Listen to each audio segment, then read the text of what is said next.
Bismillahirrahmanirrahim. Assalamualaikum warahmatullahi wabarakatuh. Innal hamdalillah nahmaduhu wa nasta'inuhu wa nastaghfiruh wa na'udzu billahi min shururi anfusina wa min sayyiati a'malina. Man yahdihillahu fala mudilla lahu wa man yudlil fala hadiya lahu.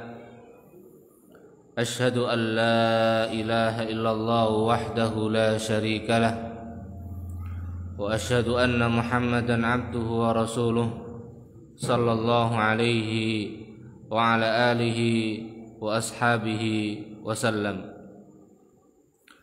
Qala Allahu azza wa jalla: Ya ayyuhalladzina amanu taqullaha haqqa tuqatih wa la tamutunna illa wa antum muslimun. Wa qala ta'ala: Ya ayyuhan nasu attaqu rabbakum alladhi khalaqakum min nafsin wahidah wa khalaqa minha zawjaha wa batha minhuma rijalan katsiran wa nisaa'a wattaqullaha alladhi tasaaluna bihi wal arham innallaha kana 'alaikum raqiba. Wa qala ta'ala: Ya ayyuhalladzina amanu taqullaha wa qulu qawlan sadida yuslih lakum a'malakum wa yaghfir lakum dhunubakum wa may yuti'illaha wa rasulahu faqad faza fawzan 'azima. Fa inna asdaqal hadithi kitabullah wa khairal hadi hadi Muhammadin sallallahu alaihi wasallam wa syarrul umuri muhdatsatuha wa kullu muhdatsatin bid'ah wa kullu bid'atin dhalalah wa kullu dhalalatin finnar.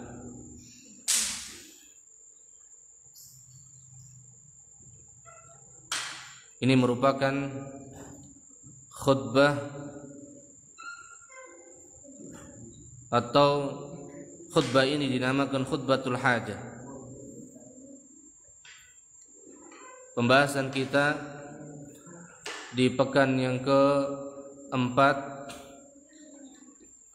kita memulai dengan kitab Syarh Aqidah Ahlus Sunnah wal Jamaah yang ditulis dan dikarang oleh beliau Al-Ustadz Yazid ibn Abdul Qadir Jawas hafizahullahu ta'ala.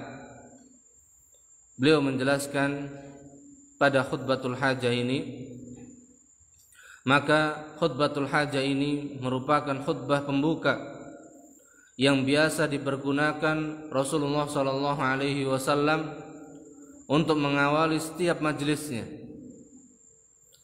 Beliau sallallahu alaihi wasallam juga mengajarkan khutbah ini kepada para sahabatnya, dan khutbah ini diriwayatkan oleh banyak para sahabat dan diriwayatkan oleh para a'immah kita seperti Al-Imam Ahmad, Al-Imam Abu Dawud, Al-Imam An-Nasai, Al-Imam At-Tirmidzi dan yang lainnya dari sahabat Abdullah ibn Mas'ud, dan hadis ini hadis sahih, hadis sahih.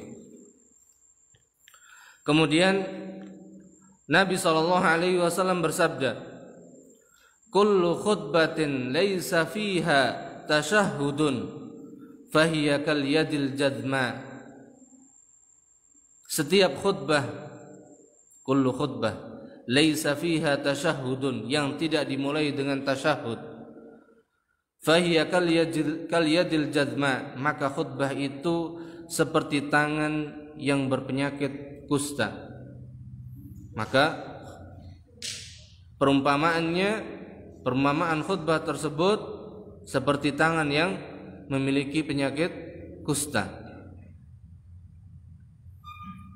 Dan hadis ini diriwayatkan oleh Imam Abu Dawud dan Imam Ahmad dan juga Imam Ibn Hibban dan yang lainnya dan disahihkan oleh Imam Al-Albani.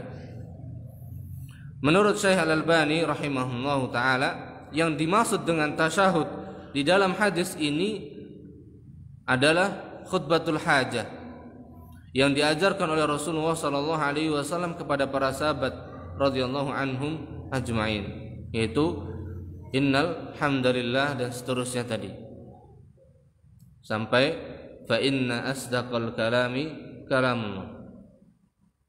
Kemudian wa khairal hadi Muhammadin sallallahu alaihi wasallam wa syarrul umuri muhdatsatuha wa kullu muhdatsatin bid'ah wa kullu bid'atin dhalalah wa kullu dhalalatin finnar. Itu yang dimaksud dari setiap khutbah yang tidak ada padanya tasyahud, yaitu tidak diawali dengan apa? Khutbatul hajah. Maka perumpamaannya seperti tangan yang memiliki apa? Sakit kusta. Al-Imam Ibnu Taimiyah berkata, khutbah ini adalah sunnah. Khutbatul hajah ini hukumnya sunnah.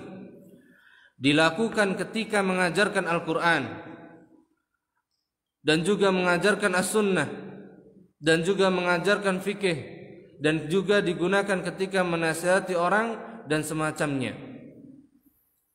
Sesungguhnya hadis Ibnu Mas'ud radhiyallahu anhu tidak mengkhususkan untuk khutbah nikah saja.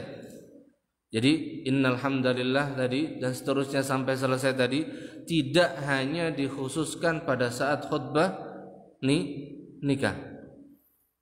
Jadi khutbah nikah itu diawali dengan ini. Sebelum dilaksanakan apa? Akad nikah, maka diawali dengan khutbatul hajah ini.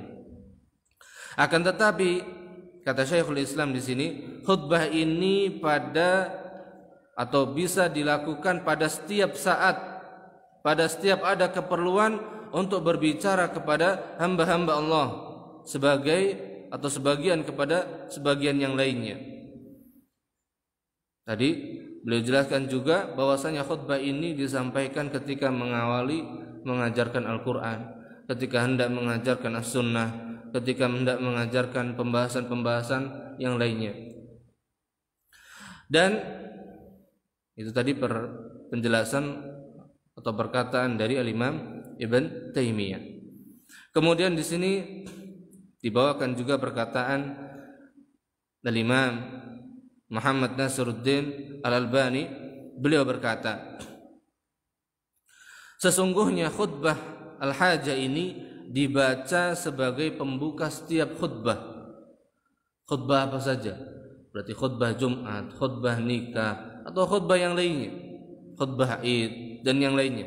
Baik itu khutbah nikah, khutbah Jumat atau yang lainnya, kata beliau, seperti ceramah atau mengajar dan yang lainnya. Dan tidak khusus untuk khutbah nikah saja, sebagaimana disangka oleh sebagian orang. Kemudian beliau melanjutkan, khutbatul hajah ini hukumnya sunnah. Ini penjelasan dari Al-Imam Al-Albani, bukan wajib. Bukan wajib. Dan beliau menjelaskan, dan saya membawakan hal ini untuk menghidupkan sunnah Nabi SAW yang mulai ditinggalkan oleh kaum muslimin dan tidak lagi dipraktekkan oleh para khatib, penceramah, guru, pengajar dan selain mereka. Ini jarang dibawakan ketika mulai taklim, ketika mulai mengajar di kelas atau yang lainnya. Maka disunahkan untuk apa? Menghidupkannya kembali.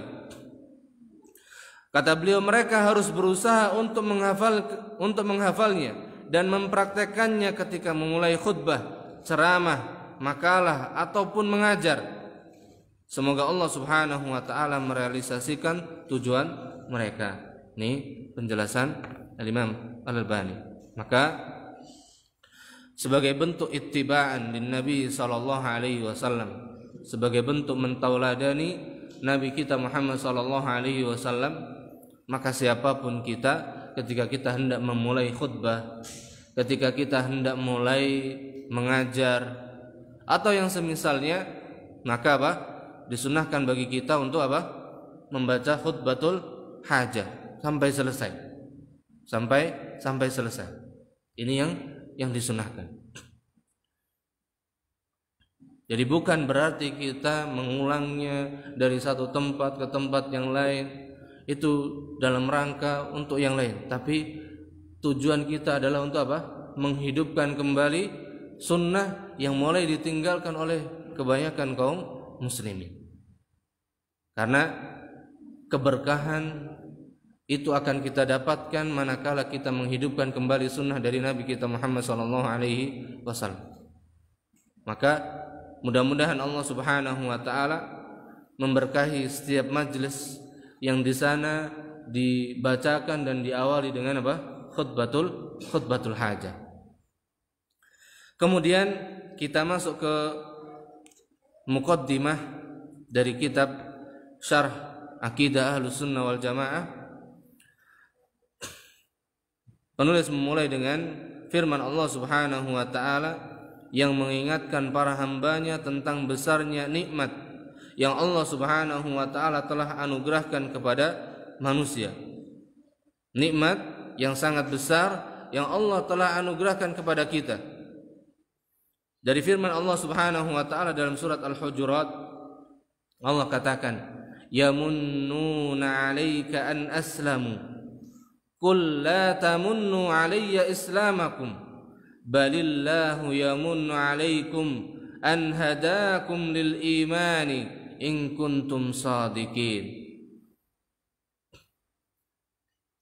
Ini ayat besar sekali untuk mengingatkan kita supaya kita tidak merasa bahwasanya Islam atau ketika kita telah berpegang dan memeluk agama Islam ini karena atas usaha kita sendiri. Maka Allah katakan, yamunnuna 'alaika an aslamu. Mereka telah merasa memberi nikmat kepadamu dengan keislaman mereka. Jadi sebagian merasa bahwasanya dengan mereka masuk Islam telah memberikan apa? Nikmat kepada Nabi Muhammad SAW. Maka katakan oleh Allah Azza wa Jalla perintahkan kepada nabinya, "Qul la tamunnu 'alayya islamakum." Katakan wahai Muhammad, janganlah kalian merasa telah memberi nikmat kepadaku dengan keislamanmu. Jadi ketika kita telah masuk ke dalam agama Islam, maka janganlah kita pernah merasa bahwasanya kita telah memberi nikmat dengan keislaman kita.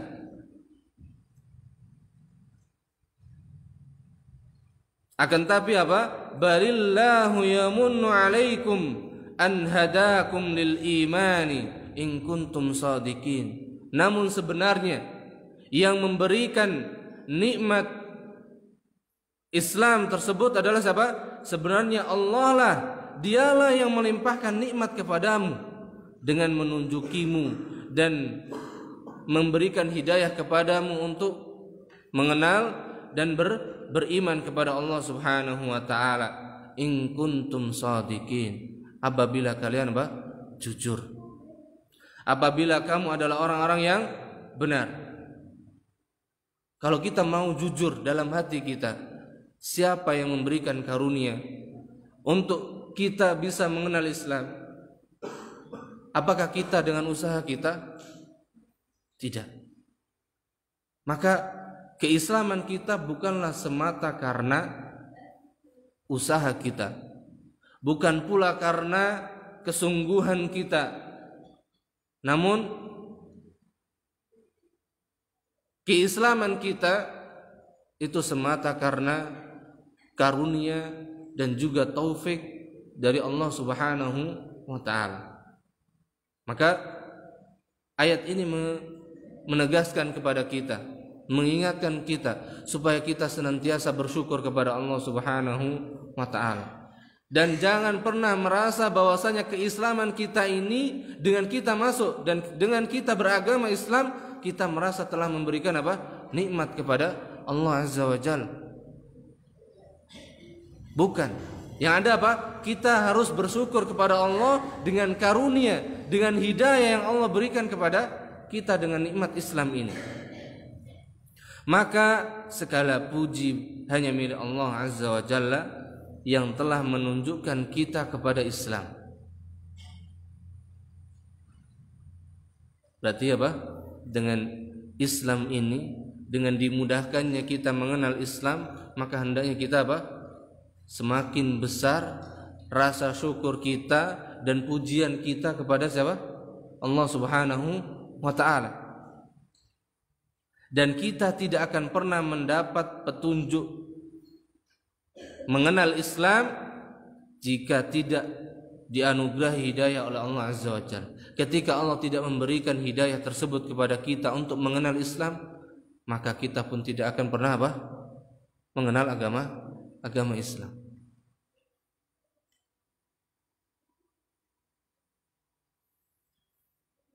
Di antara karunia dan nikmat Allah Subhanahu wa taala bagi umat Islam ini, dan nikmat ini merupakan nikmat yang sangat besar, yaitu nikmat diutusnya Nabi Muhammad SAW kepada umat Islam.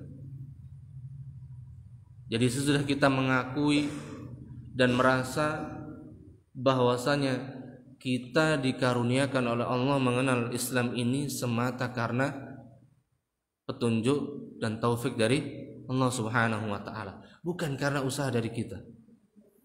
Maka ini yang harus apa? Kita hadirkan dan selalu kita tumbuhkan dalam diri kita, supaya kita tidak merasa apa? Merasa mampu untuk bisa mengenal hidayah sendiri. Nah, karena kalau kita merasa bahwasanya hidayah ini atas usaha kita, maka akan tumbuh dalam diri kita apa? Al-kibr, kesombongan. Dan dengan sebab kesombongan itulah yang akan menjadi sebab terhalangnya kita dari pintu hidayah Allah yang lainnya di dalam kita beragama Islam. Maka mu'allif melanjutkan, di antara karunia yang terbesar, nikmat Allah yang sangat besar yang Allah telah karuniakan kepada umat Islam, yaitu apa? Nikmat diutusnya Nabi kita Muhammad sallallahu alaihi wasallam. Allah Subhanahu wa taala katakan dalam suratnya Ali Imran ayat 164, laqad mannallahu 'alal mu'minina, sungguh Allah Subhanahu wa taala telah menghendaki karunia bagi siapa? Bagi orang-orang yang beriman. Idz ba'atsa fihim rasula, yaitu di mana Allah Subhanahu wa taala mengutus kepada mereka, kepada siapa? Kepada orang-orang yang beriman. Rasulah, seorang utusannya, min anfusihim, dan utusan tersebut dari jenis mereka, yatlu alaihim ayatihi, yang dimana diantara tugas utusannya tersebut adalah membacakan kepada mereka ayat-ayatnya, membacakan wahyu Allah Subhanahu wa taala, yaitu Al-Qur'an.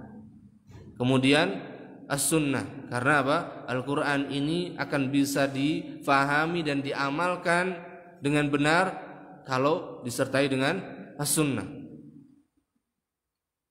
Wa yuzakkihim, dan membersihkan mereka, mensucikan mereka. Ini tugasnya para nabi dan para rasul, dan khususnya tugasnya siapa? Rasulullah Muhammad SAW.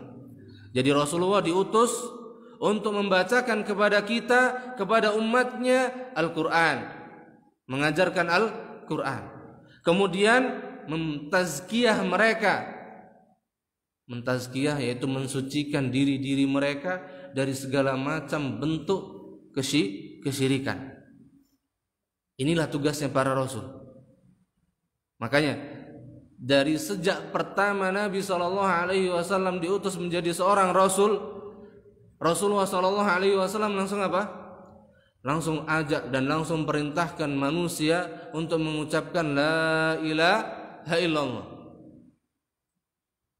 Dan seperti yang sudah kita sampaikan, bahwasanya makna dari la ilaha illallah mereka harus mengamalkan dan menjalankan konsekuensinya, yaitu mereka harus mengkufuri dan mempersaksikan Tuhan-Tuhan yang mereka sembah itu merupakan Tuhan-Tuhan yang batil, Tuhan yang tidak pantas untuk disembah. Dan ini tugasnya para nabi dan para rasul, khususnya Rasulullah sallallahu alaihi wasallam. Wa yuzakkihim, mentazkiyah mereka dari segala macam kesyirikan, dari segala macam perbuatan-perbuatan yang menyimpang dalam agama Islam. Yaitu perkara-perkara bid'ah juga masuk di sini. Supaya apa? Mereka mulai terbiasa dengan yang asli, yang murni, datang dari Allah Subhanahu wa taala. Wa yu'allimuhumul kitaba wal hikmah, dan mengajarkan kepada mereka Alkitab, yaitu Al-Quran, wal hikmata, dan juga apa? Mengajarkan as-sunnah. Karena keduanya ini memang harus berjalan bersamaan, tidak bisa berjalan sendiri-sendiri. As-sunnah juga tidak bisa berdiri sendiri tanpa Al-Quran. Sebagaimana tadi Al-Quran, dia tidak bisa difahami dengan sendirinya dan diamalkan kecuali dengan as-sunnah. Wa in kanu min qablu la fi dhalalim mubin, di mana mereka sebelum diutusnya para nabi dan para rasul, dan khususnya sebelum diutusnya Rasulullah sallallahu alaihi wasallam, Allah katakan apa? Min qablu la fi dhalalim mubin. Manusia ini semuanya berada dalam apa? Kesesatan yang nyata, penyimpangan yang betul-betul menyimpang dari jalan Allah Subhanahu wa taala. Insyaallah. Maka begitu juga keadaan kita. Manakala kita tidak mau mengagungkan kembali dan menghidupkan kembali apa yang datang dari Nabi kita Muhammad sallallahu alaihi wasallam, maka kita pun berada dalam apa? Fi dhalalim mubin. Sungguh kita ini dalam kegelapan, kesesatan yang nyata. Karena apa? Kita sibuk dengan perkara-perkara yang mengagungkan kepada selain Allah, sibuk dengan mengamalkan amalan-amalan yang tidak ada sumbernya, landasannya dari Allah dan Rasulnya. Maka itulah hakikat dari kegelapan kehidupan kita. Karena barang siapa yang dia tidak bersandar kepada syariat Allah, maka dia akan membuat syariat sendiri. Jadi itulah manusia, itulah kita. Maka barang siapa yang dia tidak mau berpaling dari seluruh yang menyimpang tadi, dari apa yang datang dari Allah dan Rasulnya, maka mereka akan tetap dalam apa? Kesesatannya. Kemudian mu'allif mengatakan, dengan diutusnya Rasulullah sallallahu alaihi wasallam, Allah Subhanahu wa taala menjadikan mata yang buta terbuka. Mata yang tadinya buta menjadi terbuka, menjadikan telinga yang tadinya tuli menjadi mendengar. Dan dengan diutusnya Rasulullah sallallahu alaihi wasallam tersebut, Allah jadikan hati-hati yang terkunci mati akan hidup kembali.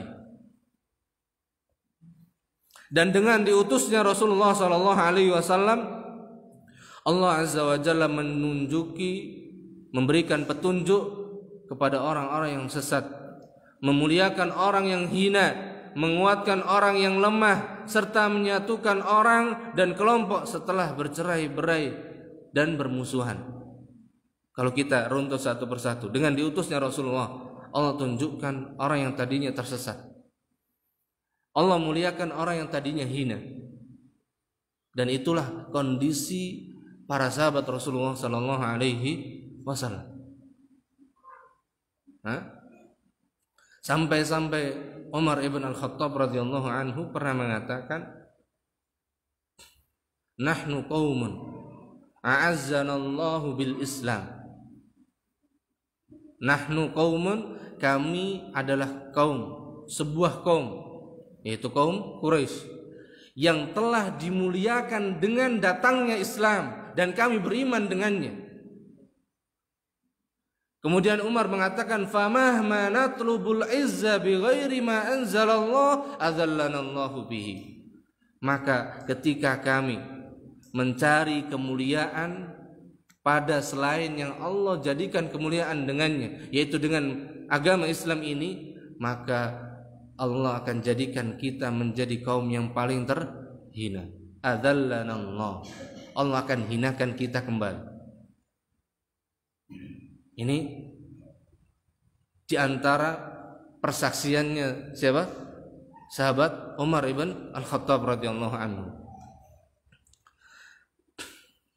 Menguatkan orang yang lemah serta menyatukan orang dan kelompok. Kita tahu kalau di fase di Mekah itu belum, baru menyatukan orang aja. Yang tadinya bermusuhan bersatu. Kalau sampai kelompok ini ketika mulai fase periode di Madinah. Kelompok atau orang menyatukan orang dan menyatukan kelompok. Yang di situ di kota Madinah ini yang sebelumnya dinamakan dengan apa? Kota Yathrib. Di mana dahulu itu antara kabilah dengan kabilah yang satu, bahkan di sana ada kabilah-kabilah Yahudi yang mereka jadi kompornya. Itu selalu saja setiap hari dan setiap saat terjadi permusuhan dan pertikaian. Ono tawuran terus kayak kita dulu gini. Tiap hari isinya tawuran. Gesekan dikit langsung panggil sukunya. Wassalamualaikum. Dan itu keadaan mereka. Sampai Allah datangkan Islam ke kota Yathrib. Yang dengannya Allah rubah Yathrib menjadi Madinah.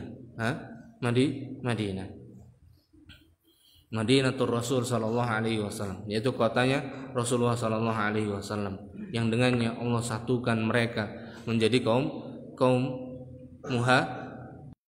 Mereka pun jadi saling bersaudara. Dan itu semuanya bisa terjadi dan pasti bisa terjadi dengan sebab Islam. Kalau bukan karena Islam, tidak mungkin pernah terjadi itu. Ada muhajirin, ada ansar, dan mereka saling bersatu. Kemudian Rasulullah SAW menjalankan tugasnya dengan sebaik-baiknya. Ini mu'alif melanjutkan. Beliau menyampaikan risalah. Jadi Nabi SAW menyampaikan wahyu yang Allah turunkan kepada beliau, menunaikan amanah dan menyampaikan wahyu tersebut kepada umatnya, dan menunjukkan ini juga bahwasanya tidak ada satupun wahyu yang disembunyikan oleh Nabi SAW. Semua telah disampaikan, semua telah dikabarkan, tidak ada yang disembunyikan. Dan Nabi SAW berjihad di jalan Allah Subhanahu wa taala dengan jihad yang sebenar-benarnya. Bahkan ketika sudah tiba atau sudah di Madinah ini, hampir sepekan itu tidak ada kalau tidak perang, atau sebulan itu hampir tidak disertai dengan perang, selalu ada. Dan itulah jihadnya Rasulullah SAW ketika di Madinah, hingga kematian datang kepada beliau SAW, sementara umat manusia masuk ke dalam agama Allah Subhanahu wa taala dengan berbondong-bondong. Yang ini ditunjukkan dengan firman Allah Subhanahu wa taala dalam surat An-Nasr, idza jaa nasrullahi wal fath. Terus wa ra'aitan nasa yadkhuluna fi dinillahi afwaja, dan kalian menyaksikan manusia berbondong-bondong masuk ke dalam agama Allah Subhanahu wa taala. Ini di antara nikmat yang sangat besar yang Allah sudah turunkan di tengah-tengah kita, dan beliau telah meninggalkan kita tinggal warisannya. Maka kalau kita mengharapkan perjumpaan dengan beliau, maka hendaknya kita menjaga warisan tersebut. Hanya itu caranya.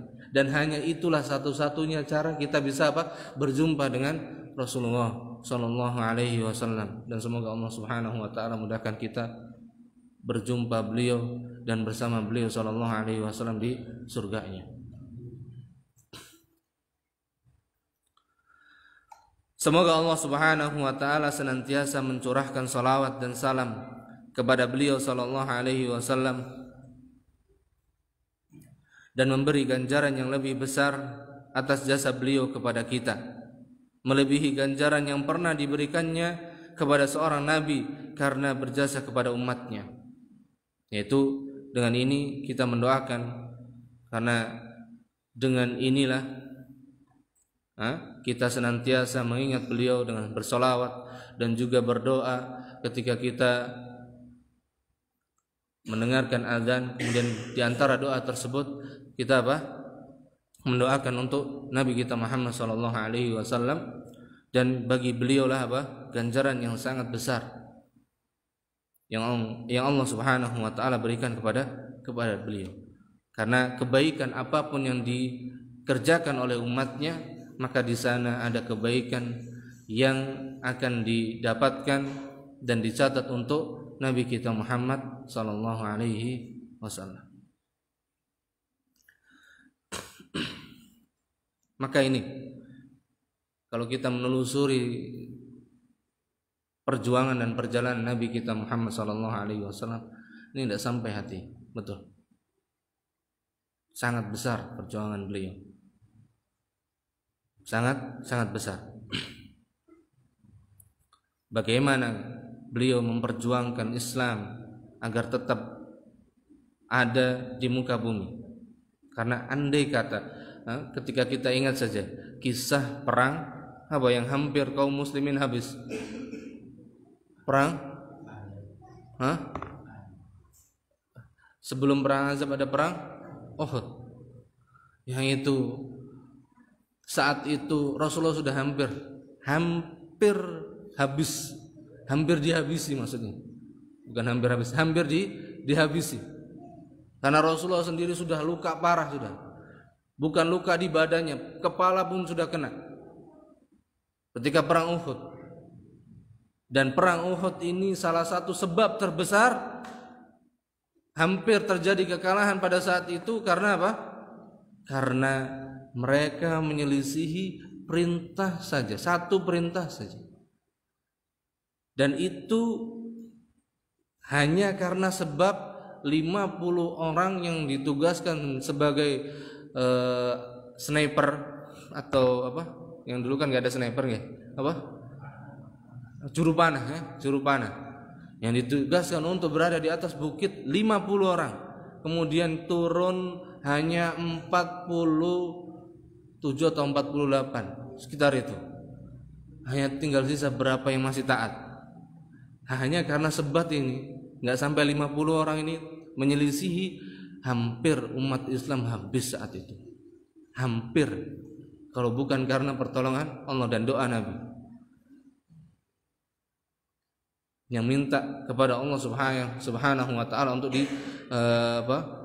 dikembalikan kemenangan tersebut.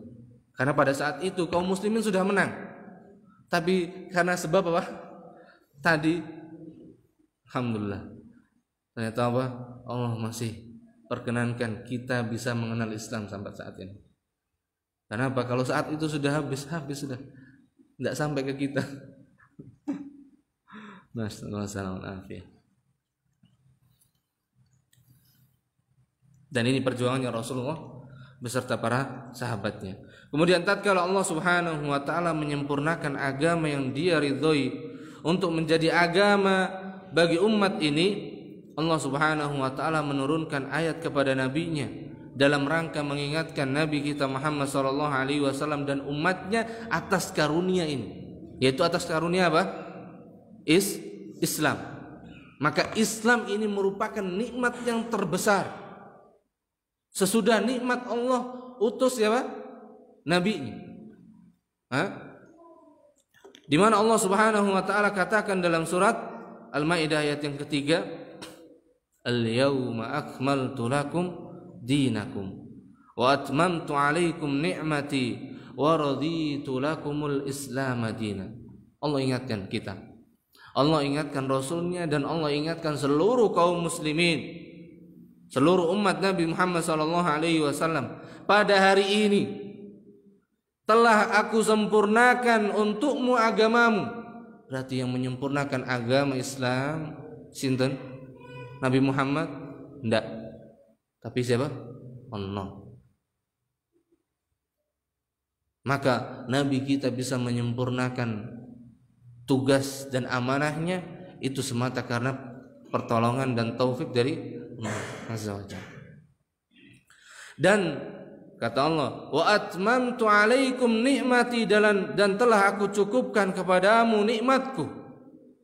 Maka apa? Kita harus merasa cukup dengan nikmat Islam ini.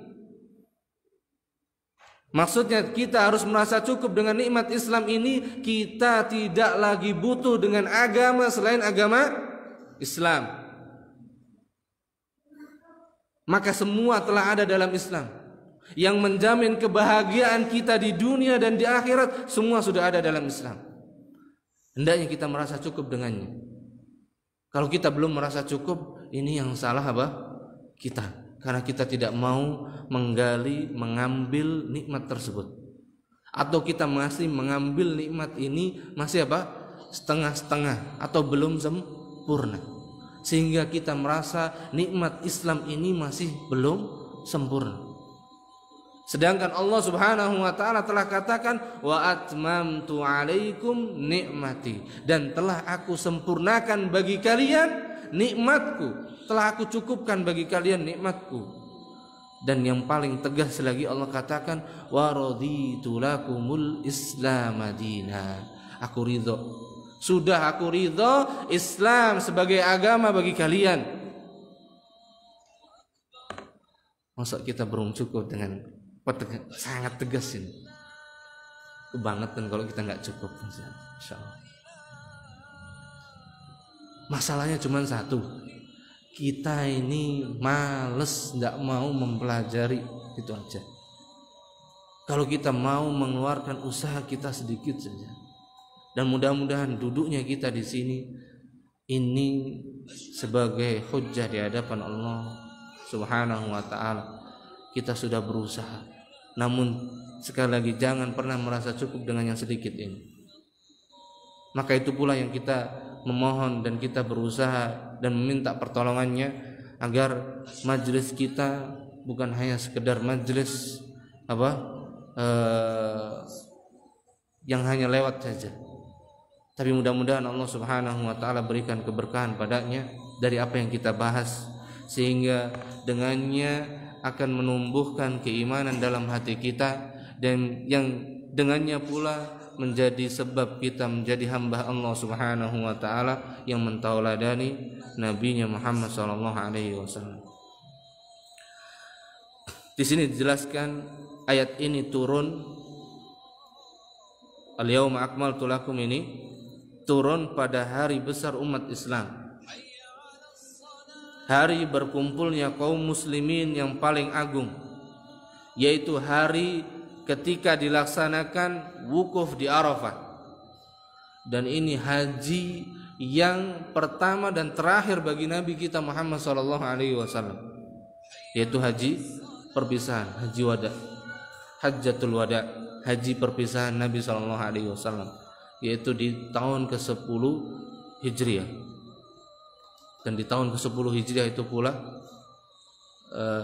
menjelang atau tahun di mana Nabi SAW akan meninggal dunia,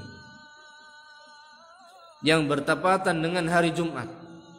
Dan ini terkumpul tempat mulia, waktu yang mulia, yaitu tempat yang mulia adalah di Arafah, yang dimana ketika manusia atau jamaah haji berkumpul di Arafah dan melaksanakan wukuf di Arafah, ini waktu di mana atau tempat di mana Allah Subhanahu wa taala turun ke langit dunia.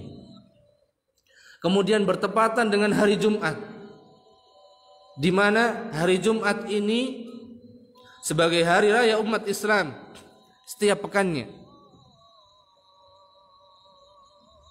Di mana umat manusia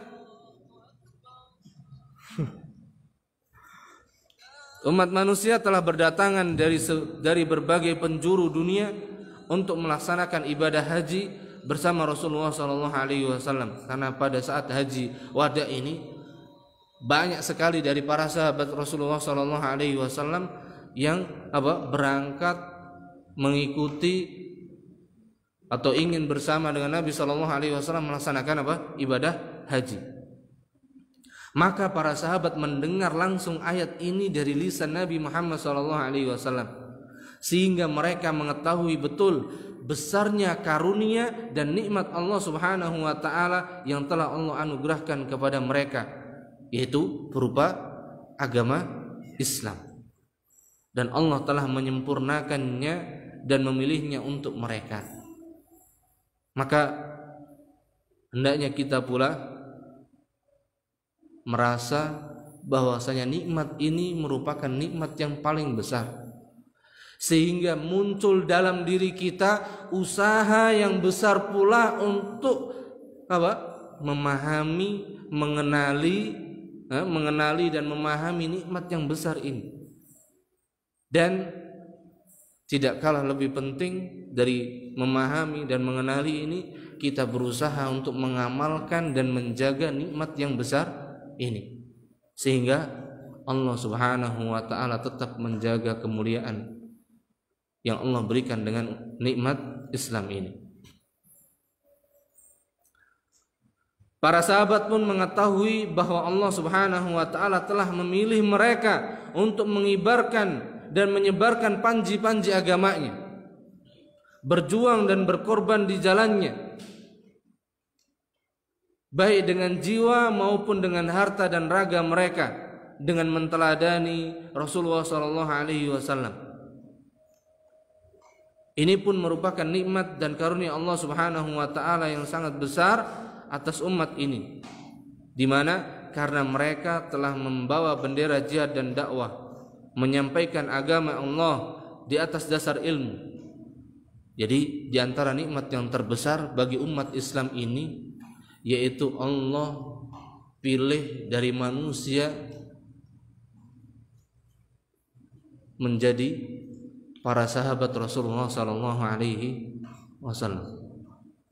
yang menemani, yang menyertai Rasulullah SAW semasa beliau menegakkan dan mendakwahkan agama Islam ini. Sehingga dengan itulah mereka berjalan di atas petunjuk siapa? Nabinya dan Rasulnya Muhammad SAW. Dan dengan itulah mereka menyambung lisan Nabi Muhammad SAW, mengajarkan agama ini kepada generasi yang sesudahnya. Yang dengan sebab itulah umat atau generasi sesudah para sahabat, mereka masih di atas petunjuk wahyu, di atas petunjuk dari Nabi kita Muhammad SAW. Karena kalau andai kata para sahabat tidak melanjutkan risalah Islam ini kepada generasi umat sesudah para sahabat, maka akan terputus Islam. Gini betul. Ini Islam tidak bakal nyampe ke kita kalau mereka tidak melanjutkan risalah Islam ini. Maka di antara nikmat yang terbesar sesudah diutusnya Nabi kita Muhammad SAW, yaitu apa? Allah memilih dari manusia untuk dijadikan sebagai sahabatnya Rasulullah Muhammad SAW yang akan melanjutkan risalah dakwah ini. Yang dengan itulah kita mengambil agama ini melalui jalur para sahabat. Karena apa? Kita tidak mungkin bisa mengambil Islam dan mengamalkan Islam sebagaimana yang diajarkan oleh Rasulullah SAW tanpa kita mengambil dari sahabat Rasul. Sakit atau enggak? Gak mungkin, mustahil jawabannya. Maka inilah yang ingin dihapus oleh orang-orang yang membenci Islam. Silsilah agama Islam ini pengen diputus bahwasanya tidak, kita harus ambil atau kita bisa mengambil Islam ini tanpa lewat dari sahabat, maka ini merupakan penyimpangan yang terbesar di dalam kita beragama Islam.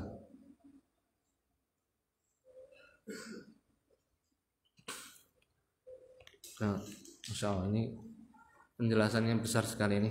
Masya Allah. Ini merupakan nikmat dan karunia dari Allah Subhanahu wa taala atas umat ini. Mana tadi? Menyampaikan agama Allah di atas dasar ilmu sehingga Islam menyebar di seluruh penjuru dunia dan cahaya Islam menerangi belahan timur dan barat bumi ini melalui perjuangan sinten? Para sahabat Rasulullah sallallahu alaihi wasallam. Karena di zaman para sahabat sudah yang masuk ke Indonesia mengajarkan Islam pertama kali sinten? Para sahabat. Kalau kita telusuri sejarah yang benar, sejarah yang belum terkontaminasi dengan karangan-karangan orang-orang orientalis atau orang-orang Belanda itu, maka akan ditemukan titik temu bahwasanya yang datang pertama kali mengajarkan Islam di negeri kita Indonesia para sahabat. Jangan bisa cek, nyambung sampai mereka. Dan ini sudah dibuktikan oleh para ahli sejarah bahwasanya Islam masuk ke negeri Indonesia mulai abad 1 Hijriah. Subhanallah. 1 Hijriah sudah masuk. Luar biasa ya. Perjuangannya para sahabat. Kalau kita dengar kisahnya mungkin sampai ke Afrika, sampai ke Eropa, bahkan Eropa yang paling ujung, Spanyol, yang paling ujung itu sudah dibuka dan dikuasai kaum muslimin. Maka bukan perkara yang tidak mungkin sudah sampai ke negeri kita. Karena apa? Bahkan dalam sejarah disebutkan, dan itu di kitab-kitab para ulama ada, tapi itu isyarat bagi yang mempelajarinya. Itu disebutkan bahwasanya pada saat atau pada zaman para sahabat ketika membuka Afrika dan juga membuka Eropa bagian barat itu, paling barat, maka pada saat itu sudah ada dari mereka yang berangkat melakukan perjalanan kapal itu menuju yang paling barat lagi. Baratnya Eropa apa? Baratnya Afrika apa? Amerika. Kan kalau terus ke barat terus ketemu apa? Amerika. Sudah sampai sana.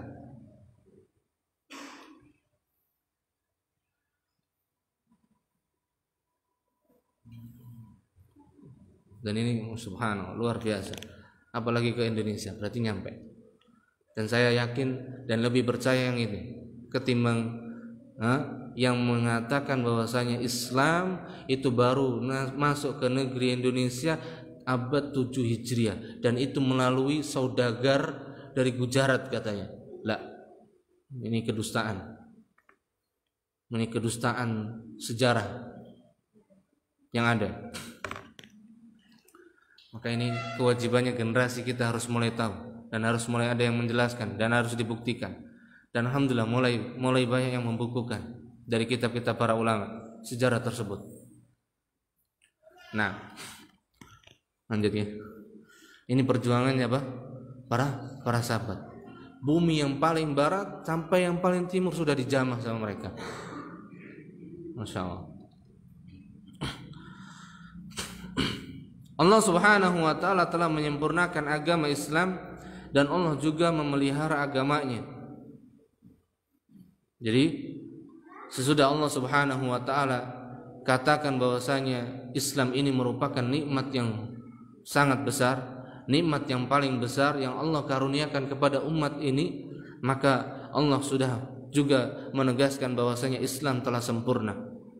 Dan kita harus merasa bahwasanya Islam telah sempurna dan tidak butuh lagi kita kepada syariat selain syariat Islam dari agama-agama yang ada, dan tidak pula kita butuh dalam syariat kita mengamalkan, di dalam kita mengamalkan syariat Islam ini butuh kepada apa? Tambahan dan pengurangan apalagi. Tidak butuh. Dan Allah Subhanahu wa taala juga telah memelihara agama ini. Dengan Allah Subhanahu wa taala memilih dari manusia untuk menjadi para ulama kita. Yang mereka di mana menjadi para penyambung dari para sahabat tadi, menjadi para perawi hadis. Dan para perawi hadis ini mereka tidak masuk jadi kriteria atau tidak bisa dijadikan perawi yang diterima riwayatnya kalau mereka tidak thiqah. Tidak thiqah.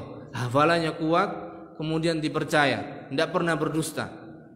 Sekali berdusta tertolak riwayatnya. Nah, kalau kita tertolak semua. Nah, jadi mereka para ulama kita hampir satu kali pun yang menjadi perawi hadis ini tidak ada yang dikenal dan diterima riwayatnya, tidak ada dikenal dalam sejarah mereka pernah berdusta. Nah, dalam hidupnya. Allah Subhanahu wa taala katakan dalam surat Al-Hijr ayat yang 9, "Inna nahnu nazzalna dzikra wa inna lahu lahafidun." Sesungguhnya kamilah yang telah menurunkan az-zikr, yaitu Al-Qur'an dan As-Sunnah, dan sesungguhnya kami benar-benar memeliharanya. Kalau mereka ingin menghancurkan Al-Qur'an kayaknya berat sekali, karena Al-Qur'an mutawatir. Maka kalau ada satu pun yang mulai ngutik-ngutik, langsung apa? Langsung ada yang nampak muncul. Adapun ketika mereka ingin mengotak-ngatik As-Sunnah, ini lebih mudah. Karena apa? As-Sunnah ini ada 3 atau ada 2 jalur, mutawatir dan ahad. Mutawatir dan ahad. Selain mutawatir berarti semuanya ahad. Maka separuh dari agama kita ini apa? Dari hadis ahad. Dan mereka sering, atau makanya sebagian dari kelompok-kelompok Islam itu mereka tidak mengimani hadis ahad, dan sebagian mengatakan kami mengimani hadis ahad tapi kami tidak mengamalkan hadis ahad. Apa artinya? Saya ulangi. Sebagian dari kelompok-kelompok Islam mengatakan apa? Kami mengimani hadis ahad. Sebagiannya tadi nyata-nyata tegas, kami tidak mengimani hadis ahad dan tidak mengamalkannya. Yang ini kami mengimani hadis ahad tapi kami tidak mengamalkannya. Sama sami maun. Tidak berfaedah. Ya apa faedahnya dia beriman tapi tidak ada mengamalkan? Maka ini sama saja, ini apa? Menipu kaum muslimin dan menipu Allah dan Rasulnya. Dan alhamdulillah Allah Subhanahu wa taala tetap menjaga agama ini dari masa ke masa sampai di zaman kita. Alhamdulillah juga Allah tegakkan di antaranya beberapa ulama kita yang menjaga agama ini dengan apa? Ilmu hadis mereka. Di antaranya Imam Al-Albani tadi. Makanya ulama di zaman kita yang paling banyak dijatuhkan dan mendapatkan tuduhan celaan yaitu Imam Al-Albani. Karena apa? Ya, ini musuh bebuyutannya orang-orang kelompok-kelompok Islam tadi. Ini yang paling, tapi apa? Alhamdulillah, itu sudah terbukukan rapi semuanya, silsilah ahadits as-sahihah, silsilah ahadits ad-dhaifah wal mawdu'ah, itu sudah lengkap semuanya. Kemudian tahrij hadis yang lainnya, alhamdulillah Allah mudahkan dan sudah tersebar di seluruh penjuru dunia dengan izin Allah Subhanahu wa taala.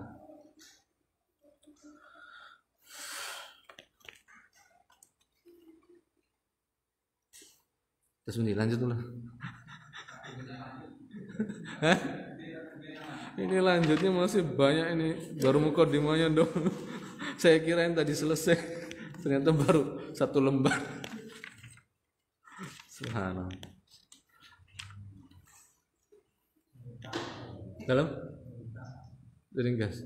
Kalau diringkas nanti nggak kena yang beliau maksudkan nanti. Ini baru 1 lembar tadi kan. Kalau kita tidak sampaikan maksudnya, ya lewat aja.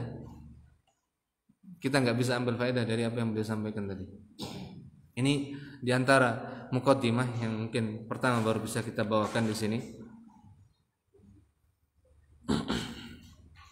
Dan di sini perkataan Al-Imam Muhammad ibn Ibrahim Al-Wazir yang terkait dengan ayat yang mulia ini, beliau mengatakan di dalam kitabnya Ar-Rawdatul Basim, konsekuensi dari ayat yang mulia ini adalah bahwa syariat Rasulullah sallallahu alaihi wasallam tetap terpelihara dan terjaga, dan sunnah Nabi sallallahu alaihi wasallam pun tetap dijaga oleh Allah Subhanahu wa taala. Dan ini konsekuensinya akan tetap ada dari umat ini yang mereka menghidupkan sunnahnya, walaupun 1 orang akan tetap ada.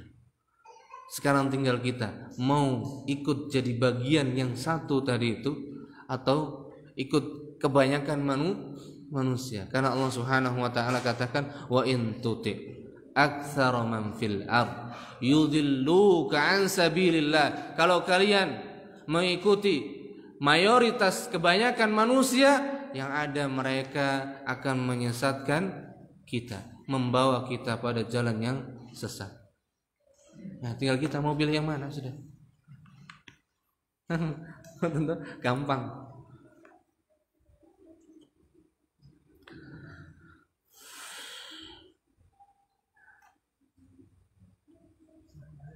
Ya. Nabi SAW dengan sebutan Nabi itu cahaya di atas langit. Nurun ala nur itu ya. Nah, an-nur ini sifatun min sifatir rahman. Maka kalau kita mutlakkan itu nurun ala nur, maka ini bentuk, salah satu bentuk kesyirikan. Tidak boleh. Tidak boleh. Karena sebagaimana yang dijelaskan oleh para ulama kita, di antara Imam Syafi'i, beliau katakan, bukan Al-Imam Syafi'i, Al-Imam Ibn Sirin, inna hadzal ilma dinun. Berarti bukan beliau. Perkataan gurunya Imam Syafi'i, Al-Imam Syafi'i, ketika Al-Imam Syafi'i mengadukan tentang buruknya hafalan beliau. Dan yang harus kita pahami, buruknya hafalan Al-Imam Syafi'i bukan seperti kita, tapi beliau pada saat itu lagi galau.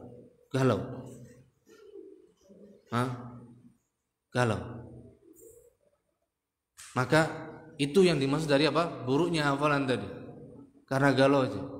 Dan hafalan Imam Syafi'i, subhanallah, sekali dengar, makanya beliau kalau lewat pasar disumpel, dibuntu telinganya supaya ucapan apapun itu tidak masuk. Gitu. Maka ketika beliau mengeluhkan tadi tentang susahnya, atau ketika beliau tadi merasa galau tentang hafalannya tadi, syakautu ila waqi'in an su'a hifdzi. Beliau mengajarkan atau mengadukan kepada gurunya Al-Imam Waqi' tadi tentang buruknya hafalanku. Karena yang mengatakan buruknya hafalanku Imam Syafi'i sendiri. Tapi yang dimaksud dengan buruknya hafalan tadi, beliau tadi mengalami kegundahan karena ada maksiat yang muncul. Beliau terbetik maksiat, maksudnya terlintas maksiat. Sehingga menjadikan itu berat untuk hafalannya. Kemudian gurunya memberikan wejangan nasihat, fa arsyadani ila tarkil ma'asi. Kemudian beliau Al-Imam Waqi memberikan nasihat kepadaku agar aku meninggalkan dan menjauhi maksiat. Faqala, kemudian mengatakan, inna hadzal ilma nurun, sesungguhnya ilmu ini merupakan cahaya dari Allah Azza wa Jalla. Wa nurullahi la yuhda lil asi, dan cahaya Allah ini tidak akan pernah Allah anugerahkan kepada siapa? Pelaku maksiat. Maka ini terkait dengan cahaya tersebut. Maka kalau itu yang difahami, maka sudah. Hadza min babis syirk. Salah satu bentuk apa? Kesyirikan kita kepada Allah Subhanahu wa taala, yang dimana kita apa? Menyamakan Rasulullah dengan Al-Khaliq, dengan Allah Subhanahu wa taala. Nah,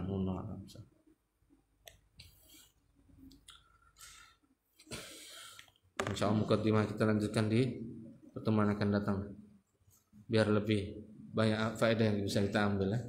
Insyaallah. Enggak apa-apa.